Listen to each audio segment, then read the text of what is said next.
আমাদের মতো মধ্যবিত্ত পরিবারের মানুষরা যে কি খাবে, কিভাবে চলবে, বা এই বাজারে এই দ্রব্যমূল্য বাজারে যে কিভাবে কিছু কিনে কেটে খাবে আমি বলতে পারতাছি না। তো আসসালামু আলাইকুম, আপনারা সবাই কেমন আছেন? আমি তো আলহামদুলিল্লাহ ভালোই আছি। আমি এটা আমার মনের কথা বলছি, বুঝছেন ভাইয়েরা? যেটা কে কী মনে করবেন বলতে পারি না, কিন্তু এত দাম বাজারে, মনে চায় না বাজারে যাইয়ে কিছু কিনি বা কিছু কিনে আইনে সবজি আইনে রান্না করি। দাম দেখলে না ভয়ে করে, কোনো কিছু ছোঁয়া যায় না, এমন একটা অবস্থা। তো আমি তো এমনি বাজার করি না, বের হই না, যেহেতু বাচ্চা নিয়ে সামলানো যায় না। কিন্তু আমার মেয়েটা একটু অসুস্থ, টয়লেটে সমস্যা হয়েছে, এই জন্য কাঁচা কলা আনতেই হবে। আর আপনাদের ভাইয়া অফিসে চলে গেছে, বলছে তুমি একটু কষ্ট করে যাইয়া কাঁচা কলাটা আনো।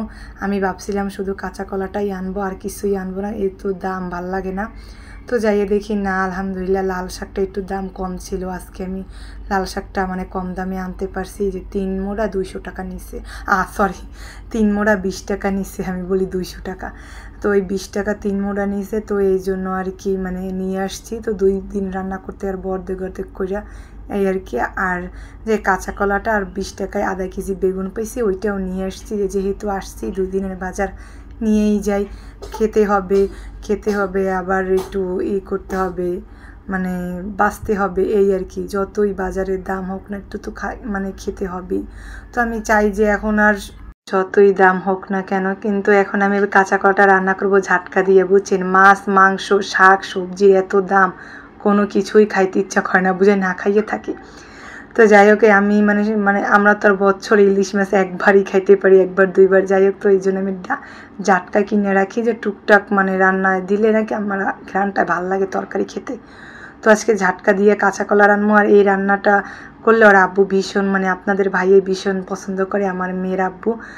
উনি আমার হাতের রান্না এমনি অনেক পছন্দ করে, জানি না কেমন হয়। আমি দেখি 50% পুরুষরাই তার বউর হাতের রান্না পছন্দ করে আর বলে তোমার হাতের রান্না ভালো লাগে। আমি যা দেখি, আর অনেক আছে যে পছন্দ করে না, হাতে গোনা কয়েকজন, কিন্তু প্রায় সবাই। আনালে তো আর খেতে পারতো না, তাই না? আজীবনই তো, বিয়ের পর আজীবনই বউর হাতের রান্না খাওয়া লাগবে, এই তো। তো যাই হোক, আপনাদের ভাই আলহামদুলিল্লাহ মোটামুটি আমার রান্না ভালোই পছন্দ করে, বা তৃপ্তি সহকারে খাই, এটা দেখতেও অনেক ভালো লাগে।